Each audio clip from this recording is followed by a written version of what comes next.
কত ভুল আপনি করেছেন, কত অন্যায় আপনি করেছেন, কত পাপ আপনার হয়েছে, কত মিথ্যা আপনি বলেছেন, কয় ওয়াক্ত নামাজ ছেড়েছেন, কয় লাখ টাকা ঘুষ খেয়েছেন, কত যৌতুক আপনি খেয়েছেন, কত মিথ্যা আপনি বলেছেন।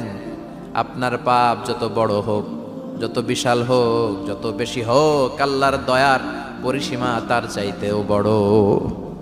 আপনার পাপ, আপনার অন্যায়, আপনার জুলুমগুলো যদি হয় খালের পানির সমান, বিলের পানির সমান, আল্লাহর দয়া সাগরের পানির সমান। আপনার পাপ যদি হয় সাগরের পানির সমান, আল্লাহর দয়া মহাসাগরের পানির সমান। আপনার পাপ আর অন্যায় যদি হয় পাহাড়ের সমান, আল্লাহর দয়া আকাশের সমান। আপনার পাপ যদি হয় আকাশের সমান, আল্লাহর দয়া আরশের সমান। এজন্য আল্লাহ বললেন, ইয়া আইয়ুহাল্লাযীনা আমানু তুবু ইলাল্লাহি তাওবাতান নাসুহা। ও আমার গোলাম, তুই তোর নিজেরে যত বেশি ভালোবাসিস তার চেয়েও আমি তোরে বেশি ভালোবাসি। তোর বাবা মা তোরে যত বেশি ভালোবাসে তার চেয়েও আমাদেরকে বেশি ভালোবাসে কে? আল্লাহ বললেন, ভালোবাসারে তৈরি করার পরে আমি 100 টুকরা করলাম। চিল্লায় বলেন, কয় টুকরা? 99 টুকরা ভালোবাসা আমি আল্লাহ নিজের মধ্যে রেখে দিলাম। 1 টুকরা ভালোবাসা গোটা বিশ্বের সবার মধ্যে আমি ভাগ করে দিলাম। 1 টুকরা ভালোবাসা পেয়ে আমাদের অবস্থা দেখছেন? আল্লাহ যদি 1 টুকরা না দিয়ে আমাকে 30 টুকরা দিত, কথা কন। 1 টুকরা না দিয়ে 80 টুকরা দিলে কি হইতো? কথা কয় না। আমাদের পাপগুলো ক্ষমা করে কে? চিল্লায় বলেন, কে? আল্লাহ ডেকে বলে, গোলাম আমি হলাম গাফিরুয যামব কাবিলুত তাওব। আমার কাজ হলো ক্ষমা করা, আমার কাজ হলো তওবা কবুল করা। শয়তানের কাজ হলো ওয়াসওয়াসা দেওয়া, আমাদেরকে ভুল পথে নিয়ে যাওয়া। আর আমাদের কাজ হলো ভুল করে ফেলা, আল্লাহর কাজ হলো ভুলগুলো মাফ করে দেয়া।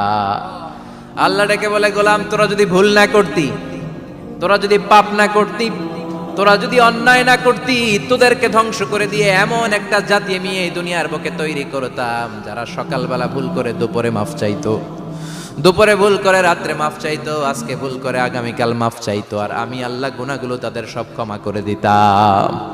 ক্ষমা করে দিতে আল্লাহর বড্ড ভালো লাগে। বান্দা আল্লাহর কাছে বারবার চাক, চোখের পানি ছাড়ুক, এটা আল্লাহ পছন্দ করে। চোখের পানির যে কত পাওয়ার আপনি কল্পনাই করতে পারবেন না। অনুশোচনার চোখের পানি চোখ বেয়ে নাকের ডগা পেয়ে জমিনে পড়ার আগেই আল্লাহ এই বান্দারে মাফ করে দেয়।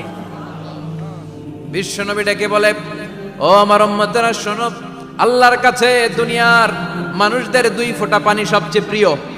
1 হলো জিহাদের ময়দানে রক্তের ফোঁটা, 2 হলো অনুতপ্ত বান্দার চোখের পানির ফোঁটা। এজন্য আল্লাহ ডেকে বললেন, গোলাম আমি যে তোদের কত ভালোবাসি তোর ধারণা নাই। চোখের পানি ছাড়, গুনার কথা স্মরণ কর, তওবা কর। তওবার মতো তওবা করলে সব গুনাহ মাফ করে দিতে পারে কে? বিশ্বনবী বলে, আমার কোনো গুনাহ নাই, তারপরেও প্রতিদিন 70 বারেরও বেশি আমি তওবা করি। আল্লাহে ইন্নী আস্তাগফিরুল্লাহ ওয়া আতুবু ইলাইহি আকসার মিন 70 মাররা। Could you imagine that? কল্পনা করছেন কোনদিন যে নবীর গুনাহ নাই, ওই নবী তওবা পড়ে প্রতিদিন 70 বার, আকসার 70 বারেরও বেশি। আমার পড়া দরকার কয়বার? আপনার পড়া দরকার কয়বার? বিশ্বনবী 70 বারের বেশি বললে আমাদের পড়া দরকার কয়বার? আর আমরা প্রতিদিন পড়ি কয়বার? কথা কন। আমাদের ভুল হবে, ভুল হতে সমস্যা নাই, ভুল হওয়াই মানুষের স্বভাব। কিন্তু ভুল হওয়ার পরে ভুলের উপর অটল থাকা যাবে না। শয়তান আর মানুষের মধ্যে এই মৌলিক পার্থক্য। শয়তান ভুল করে ভুলের উপরই আছে, ঠিক কিনা? ক্ষমা চায় নাই। কিন্তু আমরা সকালে ভুল করলে দুপুরে মাপ চাই কার কাছে? 19 সালে ভুল করলে 20 সালে মাপ চাই কার কাছে? মৃত্যুর আগ পর্যন্ত আমরা ক্ষমা চাইলে ক্ষমা করে দিবে কে? সব সময় 24/7 তওবার দরজা খোলা, 2টা সময় ছাড়া। ভালো করে মনে রাখবেন, মুখস্থ ঠোঁটস্থ যেন থাকে। 2টার সময় তওবা কবুল হয় না। চিৎকার করে বলেন, কয় সময়? 1 হলো বাদাল গারগারা, গারগারানি যখন আসে, মালাকুল মাউত যখন চলে আসে, মালাকুল মাউতরে যখন দেখে ফেলবেন তখন তওবা কবুল হবে নাকি? কথা কন। আল্লাহ বলে সময় শেষ, তার মানে বাদাল গারগারা তওবা কিন্তু আর কবুল হয়। এই হলো একটা। নাম্বার 2, বাদা তুলুই শামস মিন মাগরিবিহা। প্রতিদিন চাঁদোলাতে সূর্য কোন দিক দিয়ে ওঠে? কথা কয় না? পূর্ব দিকে। কিয়ামতের আগ দিয়ে সূর্য আর পূর্ব দিকে উঠবে না, পশ্চিম দিক থেকে উঠবে। যেদিন প্রভাতে পশ্চিম দিক থেকে সূর্য উঠবে, ওই দিন থেকে তওবার দরজাটারে বন্ধ করে দিবে কে?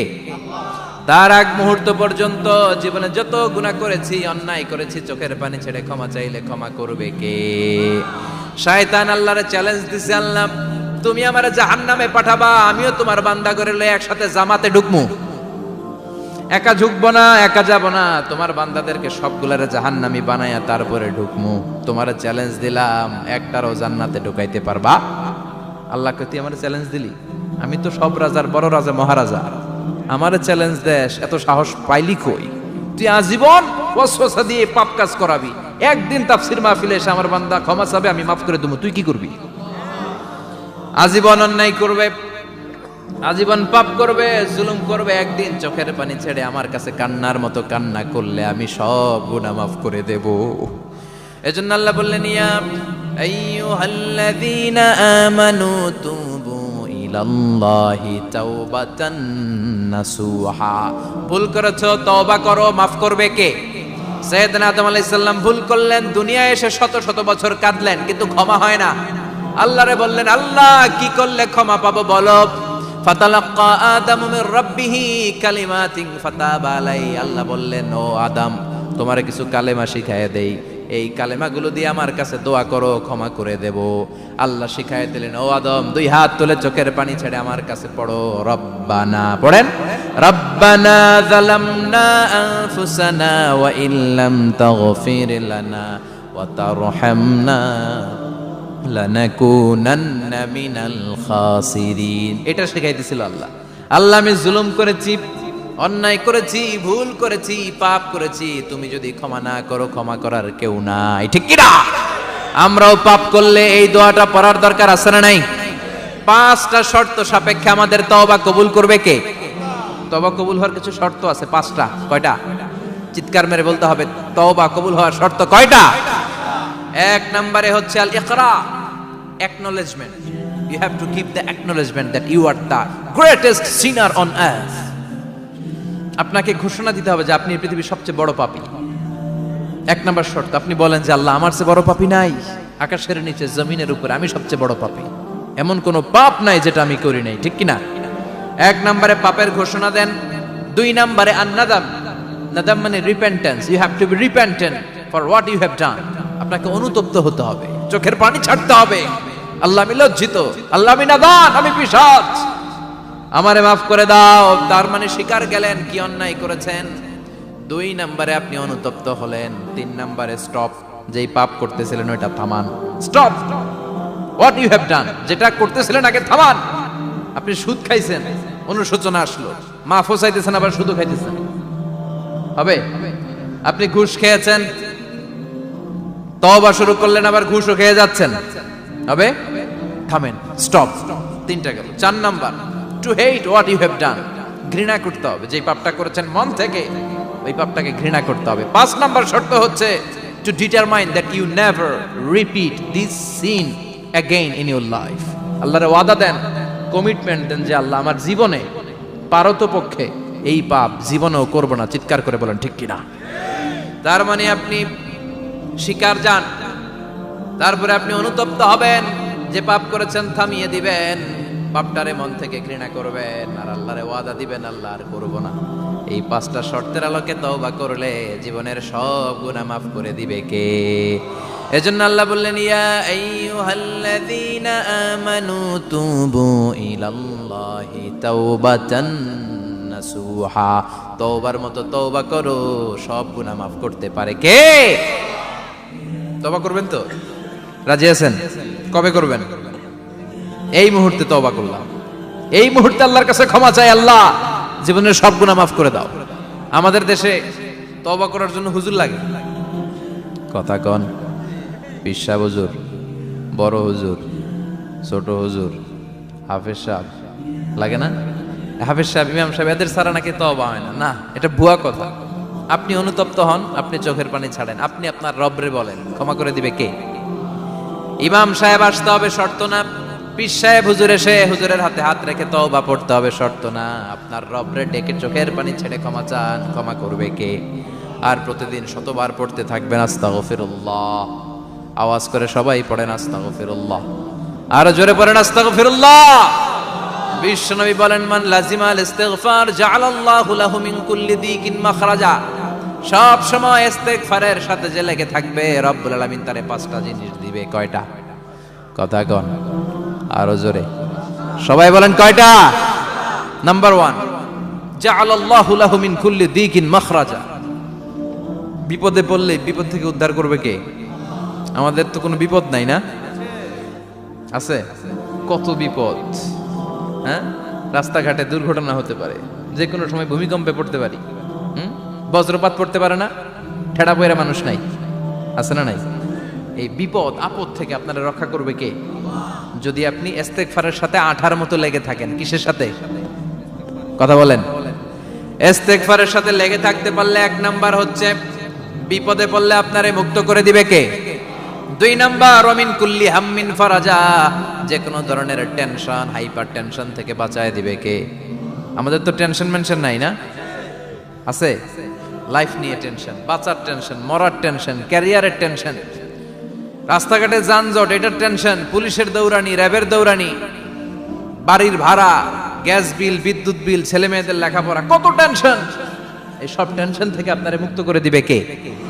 3 নম্বরে ওয়ারযুকহু মিন হাইসু লা ইয়াহতাসিব, এমন জায়গা থেকে আল্লাহ আপনার রিজিকের ব্যবস্থা করবে আপনি কল্পনাই করতে পারবেন না। সুবহানাল্লাহ পড়েন। 4 নম্বরে সবসময় ইস্তেগফার যদি পড়া হয়, আল্লাহর কোনো আযাব ওই বান্দার উপরে আসে না। ওমা কানাল্লাহু মুআযযিবাহুম ওয়া হুম ইস্তাগফিরুন।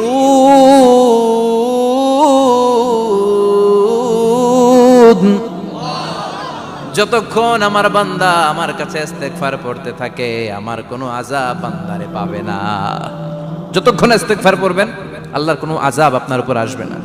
4টা গেল। 5 নাম্বার, বারবার ইস্তেগফার পড়লে রফিক ভাই আল্লাহ আপনারে মুস্তাজাবুদ দাওয়া বানিয়ে দিবে। দোয়া করা মাত্র কবুল করে নিবে কে? মুস্তাজাবুদ দাওয়া বুঝেন তো? মানে যিনি হাত তুলতে দেরি, কবুল হতে দেরি হয় না। বারবার ইস্তেগফার পড়ে দেখেন যে আপনার দোয়া কেমনে কবুল হয়। সবসময় ইস্তেগফার পড়লে আপনার দোয়াগুলোর এইভাবে কবুল করে নিবে কে? এই 5টা জিনিস পাবেন সবসময় যদি ইস্তেগফারের সাথে লেগে থাকেন। রাজি আছেন তো? এজন্য বিশ্বনবী সব সময় নামাজে সালাম ফিরানোর পরে পড়তেন আস্তাগফিরুল্লাহ। কি পড়তেন? 3 বার পড়তেন আস্তাগফিরুল্লাহ, আস্তাগফিরুল্লাহ, আস্তাগফিরুল্লাহ। পড়তে রাজি আছেন? ইস্তেগফারের অনেকগুলো আলফাজ আছে, সবচেয়ে ছোট ইস্তেগফার হচ্ছে এটা, আস্তাগফিরুল্লাহ, আস্তাগফিরুল্লাহ। আরো আছে আস্তাগফিরুল্লাহ আল্লাযী লা ইলাহা ইল্লা হুয়াল হাইয়ুল কাইয়্যুম ওয়া আতুবু ইলাইহি। বিশ্বনবী বলেন এই ইস্তেগফারটা যদি কেউ পড়ে, আত-তাওয়াল্লি মিন ইয়াউমিজ যাহাফ, যুদ্ধের ময়দান থেকে পালিয়ে আসা কবিরা গুনাহ। কি গুনাহ? কাফেরদের সাথে যুদ্ধ, আমি তাগড়া যুবক, তলোয়ার নিয়ে নেমেছি, আমার দেহের 1 ফোঁটা রক্ত থাকা পর্যন্ত আমি যুদ্ধ চালিয়ে যাব, আমি ফিরে আসতে পারবো না। আইনটা কার? ফিরে আসলে কবিরা গুনাহ। বিশ্বনবী বলেন যুদ্ধের ময়দান থেকে ফিরে এসেছে এরকম কবিরা গুনাহ অবলম্বনকারীও যদি আস্তাগফিরুল্লাহ আল্লাযী লা ইলাহা ইল্লা হুয়াল হাইয়ুল কাইয়্যুম ওয়া আতুবু ইলাইহি পড়ে, ওই কবিরা গুনাহকারীকেও ক্ষমা করে দিবে কে? পড়তে রাজি আছেন তো? আবার সাইয়েদনা আবু বকর বললেন, ইয়া রাসূলুল্লাহ আল্লিমনি দুআআন আদউ বিহি ফি সালাতি, এমন দোয়া আপনি আমারে শিক্ষা দেন যে এই দোয়াটা আমি নামাজে পড়তে পারি। বিশ্বনবী বললেন পড়ো, আল্লাহুম্মা ইন্নী যালামতু নাফসি যুলমান কাসীরান ওয়া লা ইয়াগফিরুয যুনুবা ইল্লা আনতা ফাগফিরলি মাগফিরাতাম মিন ইনদিক ইন্নাকা আনতাল গফুরুর রহিম। সুবহানাল্লাহ পড়েন। এটাও ইস্তেগফার। আমরা এটার বলে দোয়া মাসুরা, সালাম ফেরানোর আগে পড়ি না? যেখানেই ক্ষমা চাওয়ার কথা আছে ওইটারই কি বলে? ইস্তেগফার। আল্লাহুম্মা ইন্নী যালামতু নাফসি, আল্লাহ জুলুম করেছি, যুলমান কাসীরা, অনেক জুলুম, ওয়ালা ইয়াগফিরুয যুনুবা ইল্লা আনতা, তুমি ছাড়া এই গুনাহ ক্ষমা করার তো কেউ নাই। ফাগফিরলি মাগফিরাতাম মিন ইনদিক, তোমার দয়ায় আমারে ক্ষমা করে দাও। ইন্নাকা আনতাল গফুরুর রহিম, তুমি হলা ক্ষমাশীল। ঠিক কি না? এটাও ইস্তেগফার, এটাও পড়বেন। আর এই সব ইস্তেগফারের শ্রেষ্ঠ ইস্তেগফারের নাম সাইয়্যিদুল ইস্তেগফার। যত ইস্তেগফার হতে পারে এর মধ্যে সবচেয়ে শ্রেষ্ঠতম ইস্তেগফার নাম কি? কথা কন। বুখারীর বর্ণনা, শাদ্দাদ ইবনে আউস রাদিয়াল্লাহু তাআলা আনহু বর্ণনা করেন, এই সাইয়্যিদুল ইস্তেগফার দিনের বেলা যে পড়বে ওই দিনে মারা গেলে সে জান্নাতি। এই সাইয়্যিদুল ইস্তেগফার রাতের বেলা যে পড়বে ওই রাতে যদি ইন্তেকাল হয় ওই লোকটা জান্নাতি। মুখস্থ আছে না? কার কার মুখস্থ হাত তুলেন। মাশাআল্লাহ, তাবারাকাল্লাহ, মাশাআল্লাহ, মাশাআল্লাহ। আর যাদের নাই তাদের হোমওয়ার্ক, তাদের আল্লাহুম্মা আনতা রাব্বি লা ইলাহা ইল্লা আনতা খালাকতানি ওয়া আনা আবদুক ওয়া আনা আলা আহদিকা ওয়া ওয়া'দিকা মাস্তাতা'তু আউযু বিকা মিন শাররি মা সানা'তু আবুউ লাকা বিনি'মাতিকা আলাইয়া ওয়া আবুউ লাকা বিযামবি ফাগফিরলি ফাইন্নাহু লা ইয়াগফিরুয যুনুবা ইল্লা আনতা। সুবহানাল্লাহ পড়েন। আজকে রাতে পড়ছেন, মারা গেলে জান্নাতি। চিল্লায় পড়েন না আল্লাহু আকবার। এজন্য বিশ্বনবী বলেন, আমার আগের গুনাহ মাফ, পরের গুনাহ মাফ, তারপরেও প্রতিদিন আমি 70 বার তওবা ইস্তেগফার পড়ি। আজকে থেকে পড়তে রাজি আছেন তো? বেশি বেশি ইস্তেগফার পড়া যাবে না? একটু প্রাণ খুলে, দিল খুলে আওয়াজ করে পড়েন তো আস্তাগফিরুল্লাহ। আর জোরে পড়েন আস্তাগফিরুল্লাহ। আবার সবাই পড়েন আস্তাগফিরুল্লাহ। সব সময় তওবা ইস্তেগফার যারা পড়ে তাদেরকে পছন্দ করে কে? সব সময় জিকির করে করে জিহ্বাটারে যারা ভিজিয়ে রাখে তাদেরকেও পছন্দ করে কে? আল্লাহ বলেন, ওয়াজকুর রাব্বাকা ফি নাফসিকা তাদাররুআন ওয়া খীফাতান ওয়া দুনাল জাহরি মিনাল কওলি বিল গুদুবি ওয়াল আসাল ওয়া লা তাকুম মিনাল গাফিলিন। সুবহানাল্লাহ পড়েন। আল্লাহ বলেন, ওয়াজকুর রাব্বাকা ফি নাফসিক, আল্লাহরে মনে মনে ডাকো। তাদাররুআন ওয়া খীফা, আল্লাহর জিকির করতে আল্লাহ বলেছেন ফি নাফসিক। বুঝতেছেন না অর্থ? ফি নাফসিকা, মনে মনে আল্লাহর জিকিরটা করো। তাদাররুআন ওয়া খীফা, তাদাররুআন মানে বিনয়ের সাথে, with full of humility, submission and humbleness, বিনয়ের সাথে আল্লাহরে ডাকো। আবার হাদিসে কুদসিতে আল্লাহ বলেন, ফাইন যাকারানি ফি নাফসি যাকারতুহু ফি নাফসি, আমার বান্দা যদি একা একা আমার জিকির করে, আমি আমার বান্দারে একা একা স্মরণ করি। ওয়া ইন যাকারানি ফি মালাইন যাকারতুহু ফি মালাইন খায়রিম মিনহু, এরকম মহা সম্মেলন করে যদি কেউ আমি আল্লাহর জিকির করে, আমি এর চেয়েও বড় মহা সম্মেলন ফেরেশতাদেরকে নিয়ে করে আমার বান্দারে স্মরণ করি। ওয়া ইন তাকাররাবা ইলাইয়া শিবরান তাকাররাবতু ইলাইহি যিরাআন, আমার বান্দা যদি আমার দিকে এক বিঘত আসতে চায়, আমি আমার বান্দার দিকে এক হাত এগিয়ে যাই। আমার বান্দা যদি আমার দিকে এক হাত আসতে চায়, আমি আমার বান্দার দিকে 2 হাত যাই। ওয়া ইন আতানি ইয়ামশি আতাইতুহু হারওয়ালা, আমার বান্দা যদি আমার দিকে হেঁটে হেঁটে আসতে চায়, আমি আমার বান্দার দিকে দৌড়ে দৌড়ে যাই। সুবহানাল্লাহ পড়েন। এজন্য বিশ্বনবী বলেন, লা ইয়াজালু লিসানুকা রাতবাম মিন যিকরিল্লাহ, আল্লাহর জিকির দিয়ে জিহ্বাটারে ভিজিয়ে রাখবা। কার কথা? চিল্লায় বলেন কার কথা? সবসময় আল্লাহর জিকির করতে রাজি আছেন তো? সবচেয়ে শ্রেষ্ঠ জিকির বিশ্বনবী বললেন, আফদালু যিকরি লা ইলাহা লা ইলাহা লা ইলাহা ইল্লাল্লাহু মুহাম্মাদুর রাসূলুল্লাহ সাল্লাল্লাহু। সাইয়েদনা ইসমাঈল আলাইহিস সালামকে মরুভূমির মধ্যে রেখে উনি দৌড়াদৌড়ি করলেন, পানি নাই, পানির অভাব, দৌড়ে আসলেন। এসে দেখে সাইয়েদনা ইসমাঈল আলাইহিস সালামের পায়ের ধাক্কায় জমজমের পানি বের হতে শুরু করছে, কল কল কল কল করে আওয়াজ। সাইয়েদনা ইব্রাহিম, ইসমাঈল, হাজার, এরা আরবি ভাষা জানতেন না, এরা সুরিয়ানি ভাষার মানুষ ছিলেন। কোন ভাষা? সুরিয়ানি ভাষা। তো পানি দেখে হাজার খুব অবাক, কিরে এত সুন্দর পানি, এই পানি তো মরুভূমির বালিতে লেগে সব শুকিয়ে যাবে। পানি যাতে না শুকায় উনি বালি চারদিক দিয়ে উঁচু করে এরকম বাঁধ দিতে লাগলেন। বাঁধ দিচ্ছেন আর ওনার সুরিয়ানি ভাষায় বলতে লাগলেন, ঝাম ঝাম মানে হচ্ছে থাম থাম, ঝাম মানে স্টপ, থাম থাম, কেফ আরে পানি চলে যাস না, চলে গেলে তো পানি ব্যবহার করতে পারবো না, ঝাম ঝাম ঝাম ঝাম। ওনার মুখনিসৃত এই ঝাম ঝাম শব্দ দুইটা আল্লাহর এত ভালো লাগলো, কিয়ামত পর্যন্ত এই কুয়ার নাম আল্লাহ ঝামঝামের কুয়া বানাই দিলেন। এটার নাম বিইরু ঝামঝাম। বিষ্ণু বলেন, মা উ ঝামঝাম লিমা শুরিবা লাহু, এই জমজমের পানির এত বরকত, যেই রোগের নিয়ত করে এই পানি খাবেন ওই রোগ থেকে শিফা দিবে কে? আবার বিষ্ণু বললেন, ইন্নাহা তুআমু তুমিন শিফাউ সুকমিন ইন্নাহা মুবারাকা, এই জমজমের পানি গোটা বিশ্বের সব পানির মধ্য থেকে সব চাইতে বরকতের পানি। এই পানির মধ্যে রোগের জন্য চিকিৎসা আছে, মানুষের ক্ষুধা লাগলে এটার ভেতরে খাবারের উপাদান আছে। পৃথিবীর সব পানি শুধু তৃষ্ণা নিবারণ করে, শুধু জমজমের পানি তৃষ্ণাও নিবারণ করে, ক্ষুধাও নিবারণ করে। জাপানের কিছু জিওলজিস্ট, ভূতত্ত্ববিদ গবেষণা করে পেয়েছে এই পানির মধ্যে ফুড সাপ্লিমেন্টারি আছে, মানে খাদ্যের পরিপূরক কিছু না খাইয়ে পানি খাইলে ক্ষুধা নিবারণ হয়ে যায়। আবার বিশ্বনবীকে যখন সিনা চাক করা হবে, মেরাজ রজনীতে সাইয়েদনা জিবরাইল বিশ্বনবীর গলা থেকে নাভি পর্যন্ত পুরোটা কেটে হৃদয়টা বের করে এই জামজামের পানি দিয়ে ধৌত করেছিলেন। তার মানে এই ফ্যামিলি যেইখানে হাত লাগাইছে ওইখানে বরকত আছে না নাই? যেখানে হাত ওইখানে বরকত। বাবা পা লাগাইছে মাকাম ইব্রাহিম, ছেলে পা লাগাইছে জামজামের কুয়া, হাজার দৌড়দৌড়ি করেছে আস-সা'য়ু বাইনা সাফা ওয়াল মারওয়া হজের মধ্যে ওয়াজিব করে দিয়েছে কে? আবার আল্লাহ বললেন ওয়াজআলনা ফি যুররিয়াতিহিন নুবুওয়াতা ওয়াল কিতাব, আমি খুশি হয়ে এই ইব্রাহিমের বংশের মধ্যে নবুয়ত দিয়েছি, আবার কিতাবও দিয়েছি। সুবহানাল্লাহ বলেন।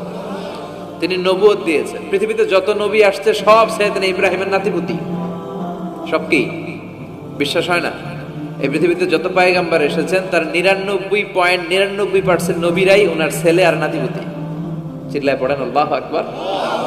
এজন্য ওনারে বলা হয় আবুল আম্বিয়া, father of the all prophets, সব নবীদের বাবা। ওনার বয়স যখন 86 তখন আল্লাহ সাইয়েদনা ইসমাইলকে দিলেন। বয়স যখন 100 তখন সাইয়েদনা ইসহাক আলাইহিস সালামকে আল্লাহ দিলেন। এইদিকে ইসমাইল, এদিকে সবাই বলেন এদিকে, এদিকে সবাই বলেন এটা এটা ইসহাক। পৃথিবীতে যত নবী এসেছে সব ইসহাকের চ্যানেলে এসেছে। এই সাইয়েদনা ইসহাক আলাইহিস সালামের চ্যানেলে এসেছে। সাইয়েদনা ইসমাইলের চ্যানেলে নবী নাই, কোন নবী নাই, নবী ছাড়া চ্যানেল। আর এখানে যত হাজার হাজার লক্ষাধিক নবী এসেছে সব নবী ইসহাক আলাইহিস সালামের চ্যানেলে যারা এসেছে সব নবীরা অন্যান্যদেরকে বলে যাইতো, তার উম্মতকে বলে যেত যে সবশেষে একজন নবী আসবে, তিনি হবেন সর্বশ্রেষ্ঠ নবী, তিনি হবেন সর্বশ্রেষ্ঠ নবী। তো এদের এই চ্যানেলে এত নবী, এরা ভাবছে ওই সর্বশেষ নবীটাও এদিক দিয়েই আসবে। কিন্তু আল্লাহ হাজার হাজার লক্ষ নবী এই চ্যানেলে পাঠালেন, কিন্তু সর্বশেষ নবীটা এখানে পাঠালেন না। সর্বশেষ চ্যানেলের নবীটা আল্লাহ এই চ্যানেলে পাঠাই দিলেন। সর্বশেষ নবীটা সাইয়েদনা ইসমাইলের চ্যানেলে এসেছে। এজন্য ওরা হচ্ছে বানি ইসরাইল আর আমরা হচ্ছি বানি ইসমাইল। সুবহানাল্লাহ পড়বেন না?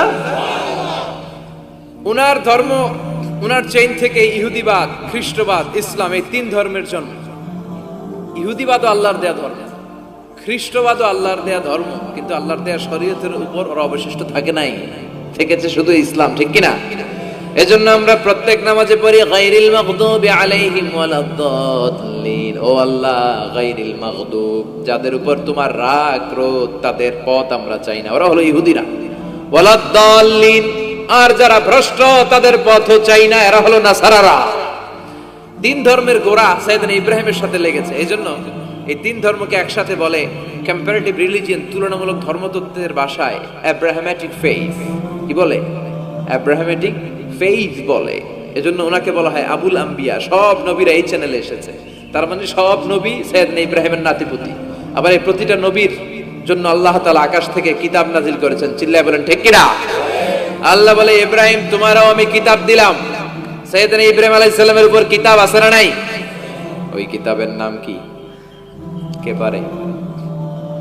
ইন্না হাযা লাফিস সুহুফিল উলা সুহুফি ইব্রাহিম ওয়া মূসা। সুহুফি ইব্রাহিম, সাইয়েদনা ইব্রাহিমকে আল্লাহ তাআলা সহিফা দান করেছেন। চিল্লায় পড়েন আল্লাহু আকবার। আবার এই নবীর নামে আল্লাহর কোরআনে একটা সূরা আছে না নাই? কথা কন, কি নাম সূরা? সূরা আলিফ লাম রা। কিতাবুন আনজালনাহু ইলাইকা লিতুখরিজান নাসা মিনাল যুলুমাতি ইলান নূর। সুবহানাল্লাহ পড়েন। আলিফ লাম রা। I have revealed this holy and sacred book unto you in order to lead the mankind out of darkness into the light. ও নবী, আমি এই কিতাবকে আপনার কাছে পাঠিয়েছি অন্ধকারাচ্ছন্ন মানুষগুলোকে অন্ধকার থেকে আলোর দিকে নিয়ে যেতে। এই কোরআনের ভেতরে আলো আছে না নাই? সবকিছুর সমাধান আছে না নাই? সমাধান চাও যদি জীবনে মরণে, ফিরে যাও খুঁজে নাও, চোখ রাখো কোরআনে। সুবহানাল্লাহ পড়েন। চোখ রাখবেন কোথায়? নাকি মোবাইলে, না টিভিতে, না এটিএন বাংলার পর্দায়? আসিতেছে আগামী শুক্রবার রঙিন পর্দায়, চোখ রাখুন এটিএন বাংলায়। এটিএন বাংলায় চোখ রাখবেন। কই রাখবেন? সমাধান চাও যদি জীবনে মরণে ফিরে যাও, খুঁজে নাও চোখ রাখো কোরআনে, ঠিক কি না? If you want the solution this dunya and akhira, go back, have a look to the holy Quran. সুবহানাল্লাহ পড়েন। কি নবী আল্লাহ বানালেন, ওই নবীর নামে আল্লাহ একটা সূরা দিলেন। আবার আল্লাহ বললেন, ও দুনিয়ার মুসলমানেরা শোনো, তোমাদেরকে মুসলমান বলে নাম করেছে সাইয়েদনা ইব্রাহিম, ঠিক কি না? আবার এই নবী সাধারণ কোন নবী নয়, এই নবী হলো তোমাদের জাতির পিতা। আমাগো জাতির পিতা কেডা? কথা কর আরো জোরে, সবাই মিলে বলেন, মিল্লাত আবিকুম ইব্রাহিম হুয়া সাম্মাকুমুল মুসলিমিন। মিল্লাত আবিকুম ইব্রাহিম, তোমাদের জাতির পিতার নাম, আমাদের জাতির পিতার নাম ওয়া সাম্মাকুমুল মুসলিমিন, তিনিই তোমাদেরকে মুসলমান নামকরণ করেছে। আবার আল্লাহ বললেন, আসলিম ইব্রাহিম, তুমি সবাইরে মুসলমান বানাও, আগে নিজে মুসলমান হও। আসলিম ক্বালা আসলামতু লিরাব্বিল, ও ইব্রাহিম তুমি মুসলমান হও বলার সাথে সাথে ইব্রাহিম বলে, আল্লাহ দেরি নাই, আমি মুসলমান হয়ে গেলাম। ইহুদিরা দাবি করতো সাইয়েদনা ইব্রাহিম নাকি ইহুদি, নাউজুবিল্লাহ পড়বেন না? খ্রিস্টানরা দাবি করতো সাইয়েদনা ইব্রাহিম নাকি খ্রিস্টান। আল্লাহ বলে, মা কানা ইব্রাহিম ইয়াহুদিয়াও ওয়ালা নাসরানিয়াও ওয়ালাকিন কানা হানিফাম মুসলিমা। আল্লাহ বলে, আমার ইব্রাহিম ইহুদি নয়, আমার ইব্রাহিম খ্রিস্টান নয়, আমার ইব্রাহিম পাক্কা মুসলমান। হানিফান মুসলিমা, পাক্কা মুসলমান, ওনার ইসলামে কোনো সন্দেহ। এজন্য আল্লাহ খুশি হয়, ওনার একটা উপাধি দিলেন, উপাধিটা হলো লা হালিম। ইন্না ইব্রাহিম লা হালিমুন আওয়াহুম মুনিব, আমার ইব্রাহিম সহনশীল, আমার ইব্রাহিম ভদ্র। সুবহানাল্লাহ বলেন। আমাদের বাংলাদেশে আমাদের মুসলমানদের মধ্যে এটার সবচেয়ে বড় অভাব, সহনশীলতা আমাদের নাই। কথা কয়, নিজে যেটা বুঝি ওইটাই। আমি তাবলীগ করি, আমি মনে করি আমি হক, বাকি সব বাতিল। এই সমস্যাগুলো বাগেরহাটে আছে না নাই? হ্যাঁ, আমি যদি জামাত ইসলাম করি, আমি মনে করি আমি হক, বাকি একটা দলরও আমি হক বলতে চাই না।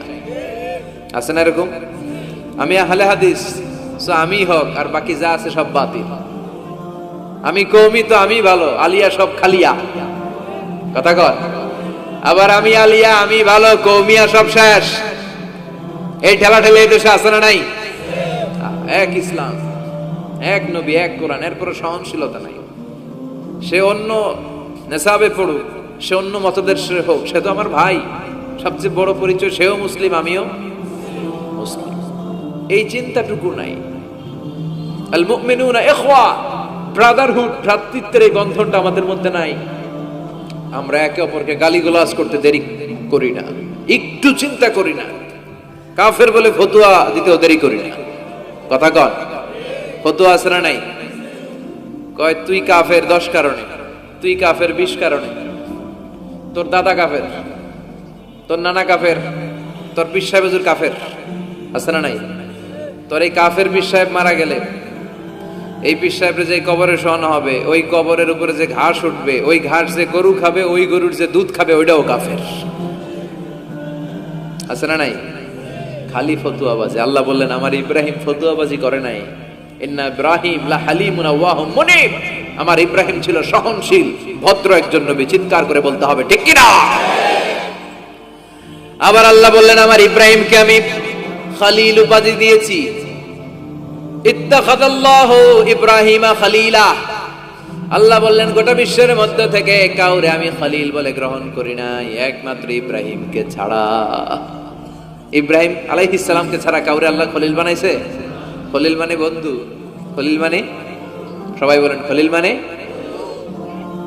সাইয়েদনা ইব্রাহিমকে বানাইছেন খলিল, আর বিশ্বনবীকে বানাইছেন হাবিব। বিশ্বনবীর কি বানাইছে? আর সাইয়েদনা ইব্রাহিম খলিল। বাপ বেটা, একজন খলিল একজন হাবিব। বাপ কা বেটা সিপাহী কা ঘোড়া, কুছ না হতো থোড়া থোড়া, ঠিক কি না? বাপ ভালো তার বেটা ভালো, তাই মা ভালো তার ঝি। গাই ভালো তার দুধ ভালো রে, দুধ ভালো তার ঘি। বাবা যদি ভালো হয় ছেলে ভালো,